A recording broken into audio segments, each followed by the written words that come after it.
Alors, je laisse la place maintenant à Jean-François Hutin, car sans argent et sans trésorerie, il n'y a pas de société. Il va nous dire en 2 mots en quoi consiste son travail de trésorier dans une société comme celle de la Société d'histoire de la médecine. Et nous aurons un 3e exposé, c'est celui de Pierre Tillot, qui nous expliquera la politique éditoriale de la société depuis 1902. C'est-à-dire depuis 120 ans.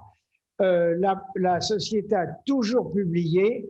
Aujourd'hui, nous sommes passés à un autre mode de publication qui est aussi traumatisant et aussi violent que l'a été la découverte de l'imprimerie au XVIe siècle. Moi, je suis en train d'écrire un article sur Joubert au XVIe siècle qui explique les difficultés qu'il a de retrouver les manuscrits du XIIIe ou XIVe siècle, car soit ils ont été bouffés par les rats, soit ils ont été jetés par les hommes eux-mêmes, mais qu'à la fin du XVIe siècle, on considérait comme obsolètes et inutiles tous ces manuscrits des siècles précédents, si bien que quand on vidait une bibliothèque, on jetait sans vergogne des écrits qui dataient peut-être de l'an 1000. Voilà, excuse-moi de cette digression, je te laisse la parole. Donc là, je vais vous parler du rôle du trésorier, qui a un rôle effectivement assez important dans toute association, mais finalement assez mineur aussi. Je serai assez bref. Le trésorier est en étroite collaboration avec le président et le secrétaire. Il est le garant d'une bonne gestion financière et la bonne utilisation des fonds qui lui sont confiés au nom et pour le compte de l'association, dont le fonctionnement est donc résumé sur ce schéma. Les fonctions du trésorier, qui est donc membre du bureau, dépendent des missions qui lui sont confiées par l'Assemblée générale, constituée par l'ensemble des membres, qui a élu le conseil d'administration que l'on voit ici en pleine action. Conseil d'administration dont est issu le président, et pour faire simple, le président dans une association, c'est celui qui a toujours raison. D'accord ? Oui. Ce dernier, qui se base sur le règlement intérieur,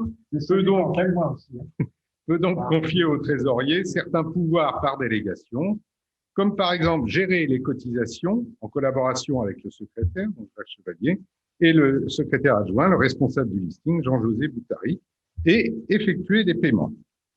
Le trésorier détient pour cela la signature sur les comptes bancaires de l'association, seul ou avec le président, et en l'occurrence ici, en ce qui nous concerne, seul. Donc j'aimerais bien que quelqu'un d'autre ait la signature, mais comme le président change assez souvent, ce n'est pas forcément fait.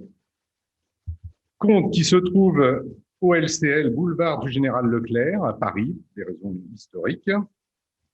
Concrètement, les fonctions du trésorier dépendent de la taille de l'association, et dans les associations de petite taille comme la nôtre, le trésorier est chargé d'élaborer un compte de résultats simple, de faire un bilan qui fait état du patrimoine à la date de la clôture, et un rapport financier qui explique la teneur des recettes ou produits, la nature et le montant des dépenses, leur variation d'un exercice à l'autre, c'est ce que je vous ai fait tout à l'heure.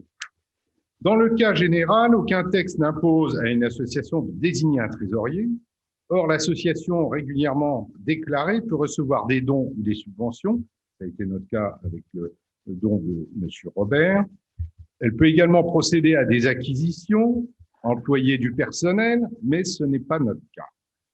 Le trésorier, qui est censé être doté de compétences particulières pour gérer les finances, qui hélas n'est pas mon cas, fait face à plusieurs obligations comptables, sociales et fiscales, comme régler les sommes dues aux organismes et aux fournisseurs. Sur le plan du suivi administratif, il doit classer les pièces comptables, être en relation avec l'expert comptable qui, en ce qui nous concerne, est donc M. Laurent Calon à Reims, là aussi pour des raisons pratiques, éventuellement un commissaire aux comptes, mais s'il y a lieu, mais ce n'est pas notre cas. Il assure également le suivi bancaire, gestion des encaissements, état de rapprochement bancaire très régulier, relation avec la banque. À propos d'encaissement, je veux faire une petite annonce. Merci de bien remplir les chèques. c'est-à-dire ne pas les adresser au docteur Hutin, mais à la SFHM, de ne pas gribouiller le chiffre ou de mettre un chiffre complètement erroné, comme ça arrive parfois, et de mettre la somme réclamée de 75 €. Enfin, la signature, parfois, comme maintenant on met les chèques dans des machines, une fois sur deux, la machine n'arrive pas à lire la signature et je suis obligé d'aller au guichet pour donner le chèque. Donc, évitez les signatures toutes petites illisibles ou alors complètement à côté de la zone et de bien signer là où il faut. Merci. Le rôle du trésorier est surtout de préparer les comptes annuels pour validation. Et dans la mesure où le trésorier est membre de la direction, il est mandataire de l'association et de son président. Par conséquent, il est responsable envers l'association des dommages qu'il pourrait causer par sa faute ou sa négligence, entraînant un préjudice par l'association. Ici, on voit l'adoubement de mes comptes par le président. Ces comptes